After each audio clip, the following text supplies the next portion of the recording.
Xinjiang. Dito, ganda sa personal. May mga gulay.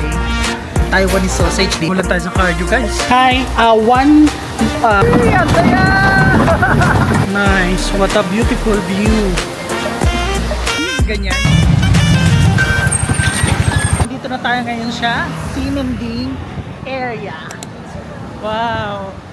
Grabe, ang dami na kagad ng tao, no? Kahit tanghaling tapat. What more pa kung gabi. Diba? Siguro ditong gumala. Kasi pagka gabi, alam mo yon, daming tao, buhay na buhay yung lugar.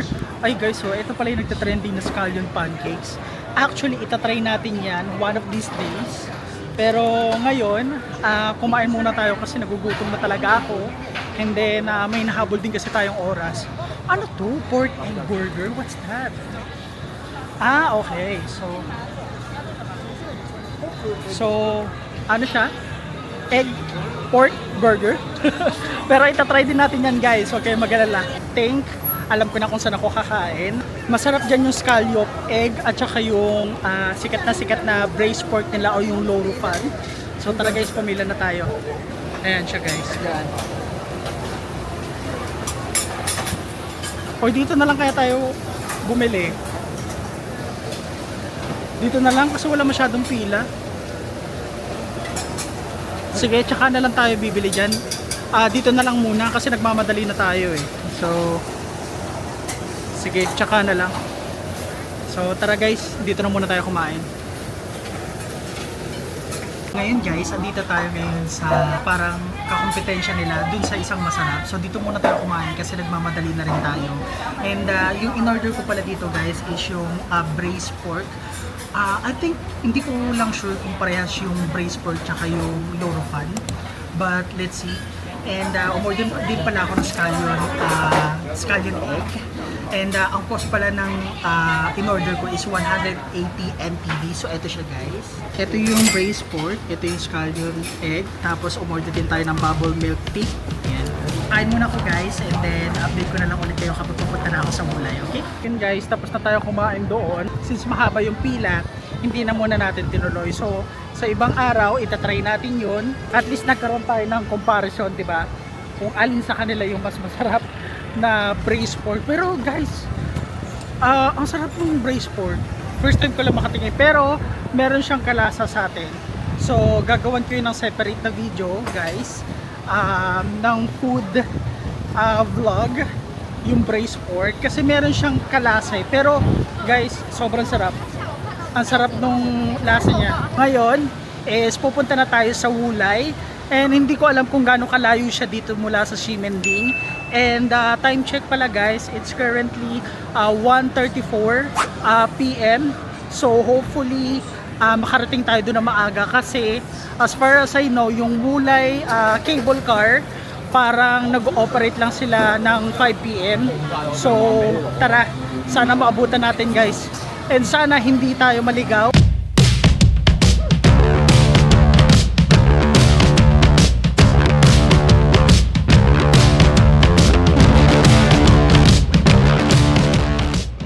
Daming laging tao dito, no? Kahit na summer. Pero feeling ko mas okay dito pumunta kapag ka-winter. Mas masarap mamasyal kasi grabe dito guys, ang init. Actually, mas mainit pa siya sa Pilipinas. Papunta na tayo sa Songshan Xinjiang Line. Pababa. Sana hindi tayo tumagal sa biyahe para masulit natin yung pupuntahan natin doon. Kasi medyo province siya eh. So, I think alam ko sasakay pa ng bus. So, bababa pa pala guys. Akala ko yun na yun, Songshan. So, ito pa pala. So, bababa pa. Ito na tayo guys, tama yung binabaan natin kasi ang dulo is Xinjiang eh. Ximen hanggang dulo. Ito, Xinjiang. Tama lang yung binabaan natin. So bumaba pa tayo ng isa. Sakay na ako ng MRT. So ang baba nito is dulo ng Green Line, Xinjiang. So update ko na lang ulit kayo mamaya guys kapag nakababa na tayo sa Xinjiang Station. Kababa na tayo dito sa Xinjiang Station. So ngayon, hahanapin na natin yung bus I think bus 849 na kung saan papunta ng Gulay. So I think based dun sa na-research ko guys is dapat meron siyang kamay tapos dun tayo bababa. Ito ba yan? Parang hindi. Kasi wala akong nakitang 849 eh. Sige nga, ikutin natin. Ay guys, may parang bancheto din pala dito oh. Mga bentahan ng mga damit, ng mga snacks. 849. Wala, hindi ko siya makita. I think doon sa kabila. Oo, guys. Dito nga siya banda. So maghihintay tayo dito ng bus 849. So dito. So yan, dito siya banda. Dito tayo maghihintay ng bus 849. So guys, ito kung makikita nyo, ayan o, bus 849. So tandaan nyo yan, MRT Xinjiang Station, Bexin Road. So ayan, 849. Actually guys, to be honest with you, madali na siya puntahan mula Ximending eh, kasi parehas color green.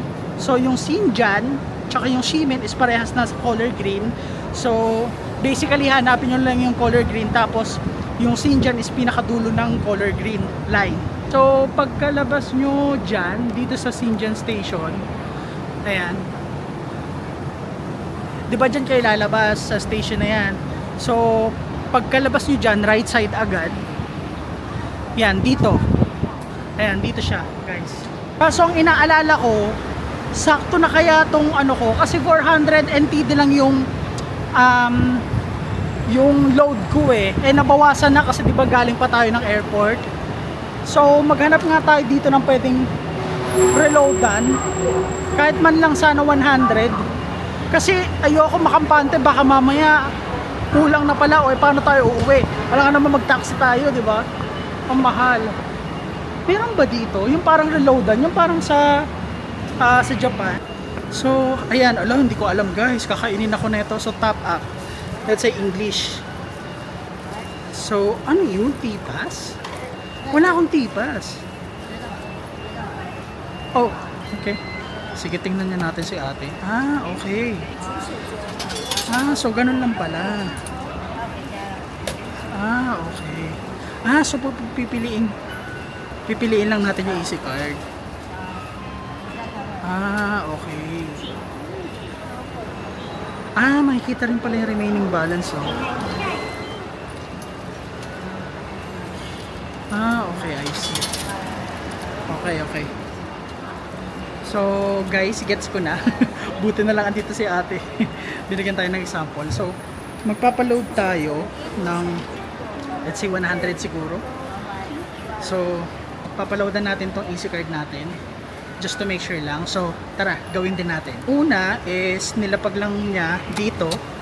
So, 190 pa yung balance. So, plano ko, lagyan ng 100. So, pasok tayo ng 100.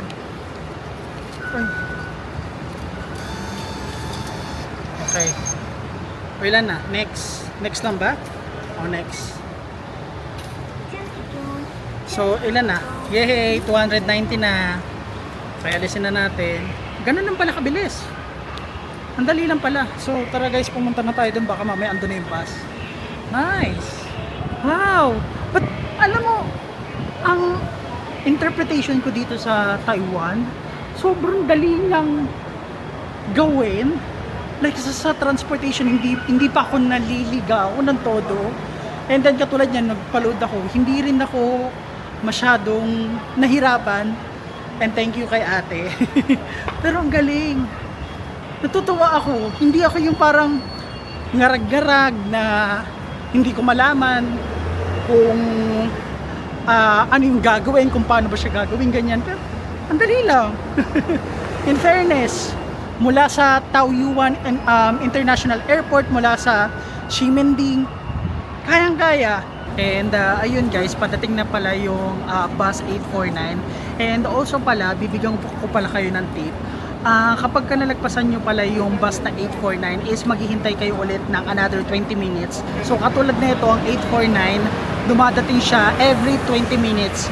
So guys, take note nyo yun para if ever na pumunta din kayo ng Wulay.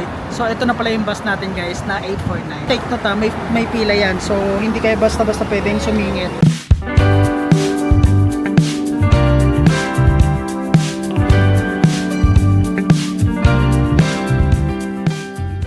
Finally guys, nakarating na tayo dito sa Wulay. And ayun, yung traveling time pala from Xinjiang Station to Wulay, papunta dito is 1 hour. And take note pala guys, dun sa mga nagbabiyahe na masukahin, so magdala na lang din kayo ng gamot. Kasi guys, kalsada papunta dito from Xinjiang Station is zigzag. And then guys, eto.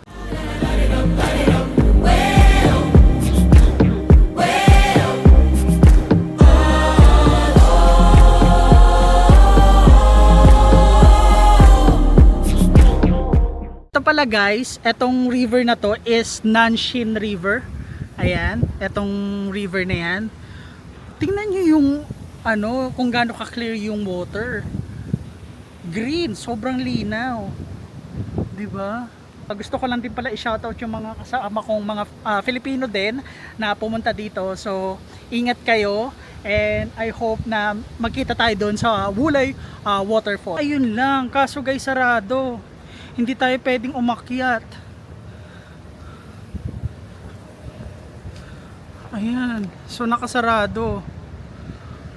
Ayoko naman i-push na akyatin yan kung may nakaharang. So ibig sabihin guys, delikado. So ayoko nang i-risk. So ang gagawin natin is pupunta na lang tayo sa Wulay Old Street. So papunta doon sa kabila. Tara guys, iikutin natin to, magpapapicture tayo, kakain tayo ng mga street food.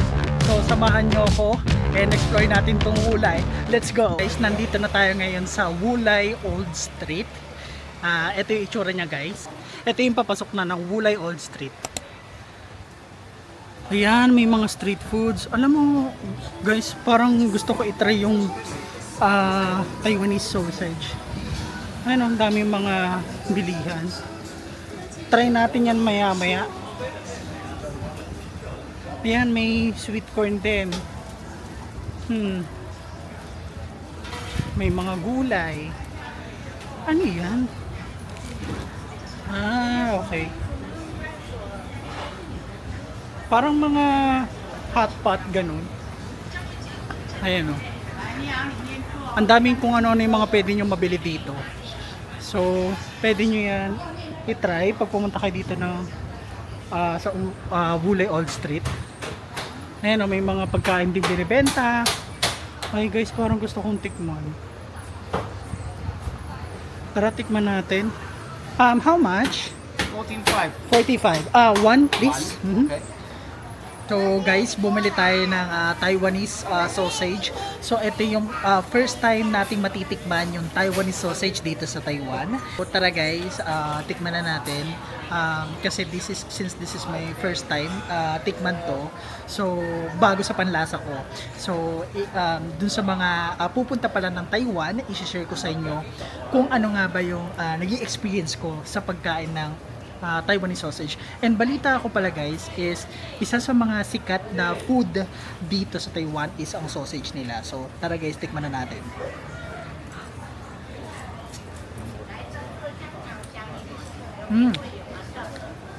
Okay. Yung sausage nila dito kakaiba. Medyo matamis. Hindi siya yung pangkaraniwang sausage natin na maalat, ganyan. O compare ko dito na lasa, para siyang chorizo.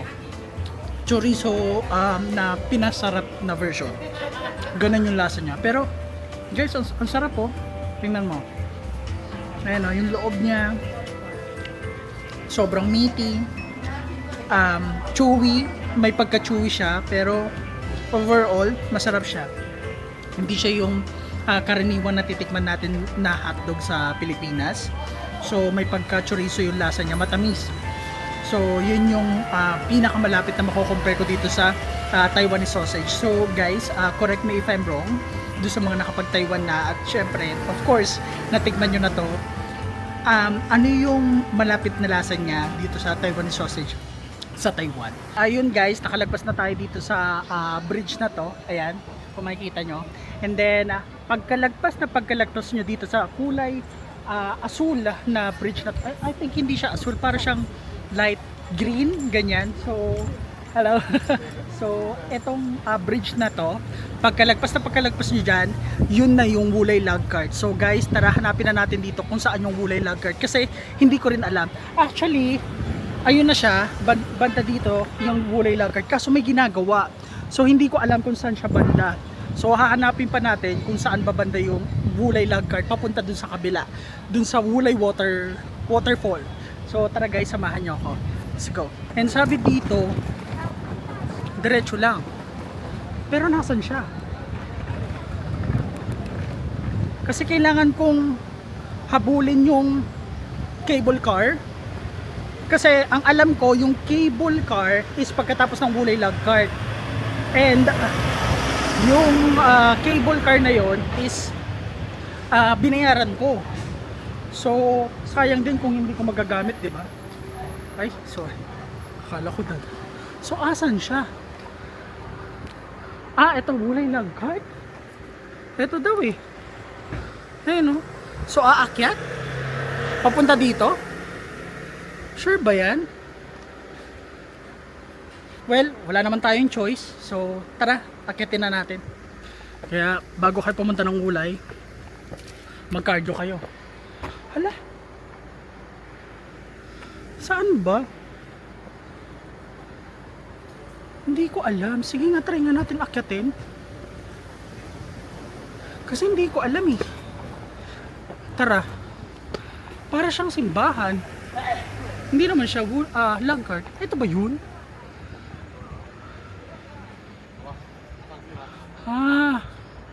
Hindi ko alam guys. Ay, simbahan to ng Katoliko.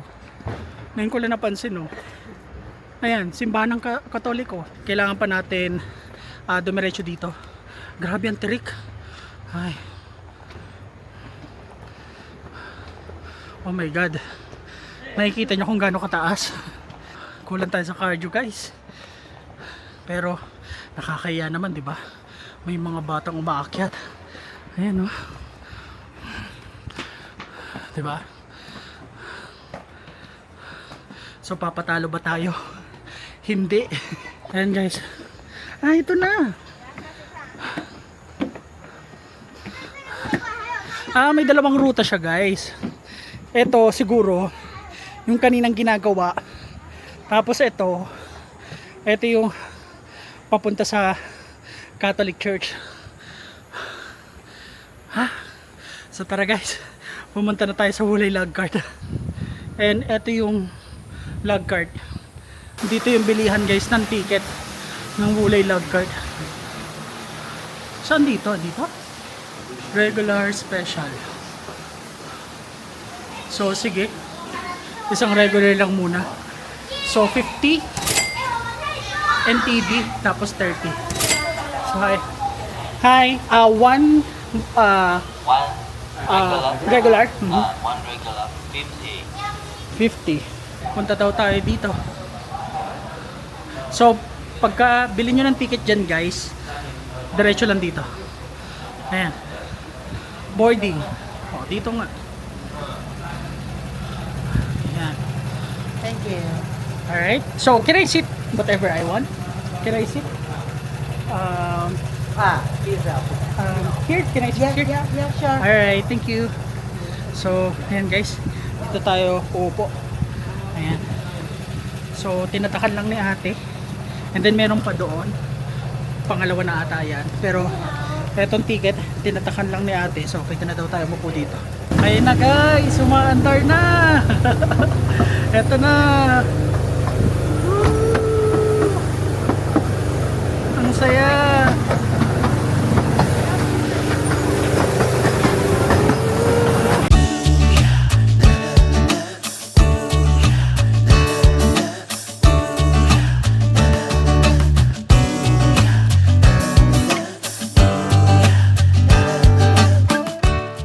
ngayon, nakababa na tayo sa log cart. Grabe, ang saya. So parang I think inabot din ng 10 to 15 minutes yung biyahe mula doon sa station ng Wulay and then papunta dito sa Wulay Waterfall. Ang saya niya guys. So 50 NTD lang siya. So parang around nasa 90 or 100 pesos lang sa atin. Pero ang saya niya. Ang saya. So guys, try nyo din yung Wulay log cart. So I think guys, nakikita ko na yung Wulay waterfall. Okay. Ito yung Wulay cable car. Pero grabe naman. Ang taas naman ng papanikin. Ayun oh. Pero sige, tsaka na tayo pumunta dyan. Mag-picture muna tayo dito sa Wulay waterfall. So unahin muna natin to. Wow, ang ganda. Nice. What a beautiful view. Oh, nakikita nyo ba yan? Ang ganda guys. Grabe. Guys, tapos na tayo magpa-picture dyan sa Wulay waterfall. So ngayon guys, 3:57 na, so kailangan na natin pumunta sa cable cart para maabutan pa natin. So tara guys, akyatin na natin and magpaalam na tayo kay Wulay waterfall. Grabe, ang ganda no? Oh, diba? Grabe. Ang ganda sa Taiwan.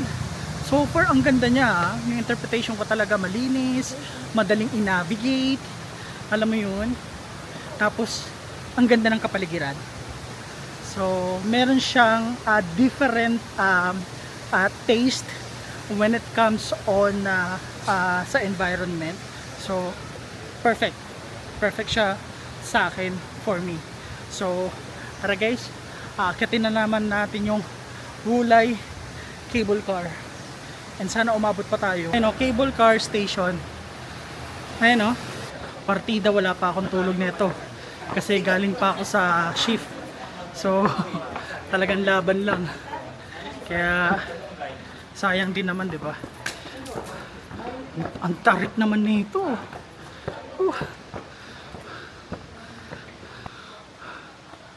Cable car ba to? 20 meters? Guys, ang tarik niya.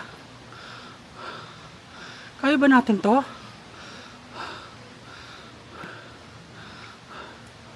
Wait lang guys ha.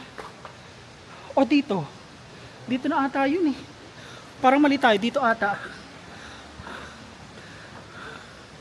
Saan ba? Dito. Buti na lang di tayo umakyat. So, ayan.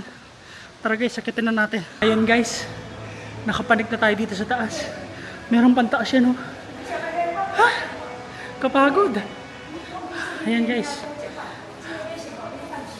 Dito yung bilihan ng ticket. So, kung makikita nyo, ayan, 300 sa adult.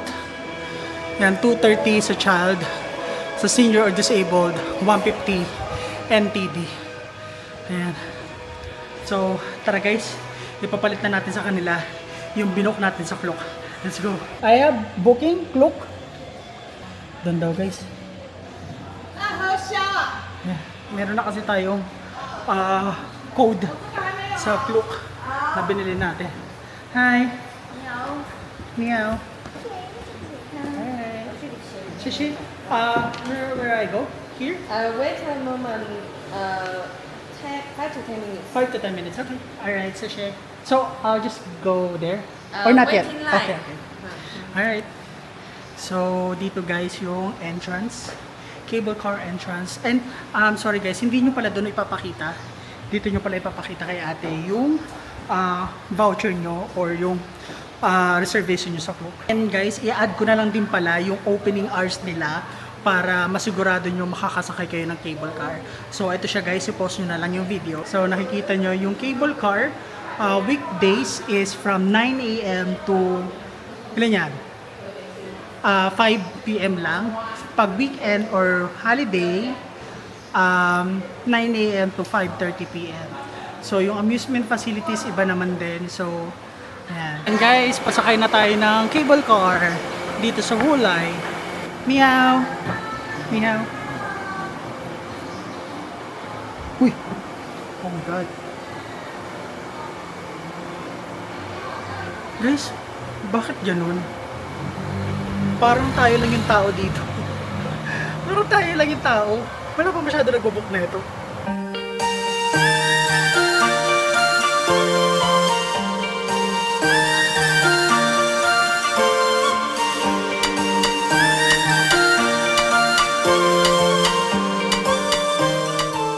Guys, nakakatakot. Wala, nalulula ako. Oh my god. Ayun o. Tapos, ang malupit pa niyan, tayo lang mag-isa. Kaya mas lalo kong natakot. Kasi isipin mo, tayo lang mag-isa tapos yung operator, di ba?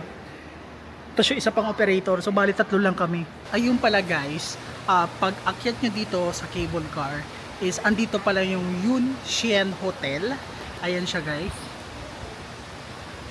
Ayan. So, pagka panik nyo dyan sa cable car, may hotel din pala. And actually, may napansin ako dito. Kung makikita nyo, meron silang panibagong cable car. Ayun o, sa taas. Grabe no? Nagawa nila yan. Like, ang galing. 'Di ba? Kumbaga, talagang ang galing ng pagkakaisip nila na ginawa nilang tourist attraction, tourist spot, etong Wulay. So, ang galing. Na-amaze ako sa mga innovation nila. Kung paano nila gagamitin as a tourist spot yung nature na meron sila dito. So, nakakatuwa lang. So, anyway, yun lang naman yung meron dito guys kapag pumanik kayo gamit yung cable car. So, yan, yung hotel lang. And then, siguro after, bababa na rin tayo kasi babalik na rin tayo sa Ximending. And then dun tayo mag-food trip. Huwag niyong kakalimutang bisitahin yung Wulay kasi napakaganda niya.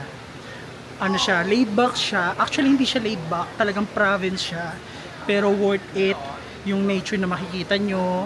Kung ano yung mga, andito pa rin yung mga tradisyon ng mga tao dito. So nakakatuwa lang kasi na-preserve nila yun.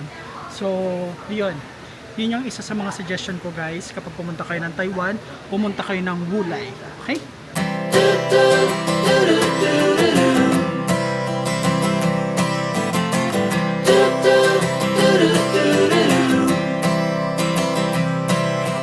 Walk me in the morning sun.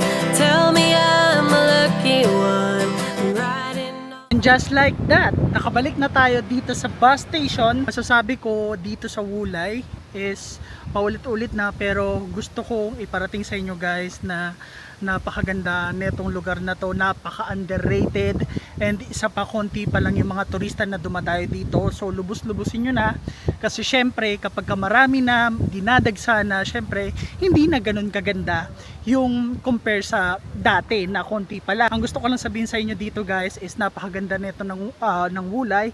So puntahan nyo rin ito, ilagay nyo rin ito sa itineraries nyo, hindi kayo magsisisi. Date ko na lang kayo kapag nakarating na ako ng Ximending and then magpapahinga lang ako ng konti and then lalabas tayo mamayang gabi, kakain tayo ng mga street foods and gustong gusto kong tikman yung stinky tofu, lalo na sa mga pupunta pa lang ng Taiwan, sa mga first timer and gustong itry yung mga exotic, yung mga kakaibang food. So mamaya i-share ko sa inyo yung magiging experience ko sa pagkain ng mga street foods sa Ximending. And guys, update ko na lang kayo ulit kapag nasa Ximending na ulit tayo.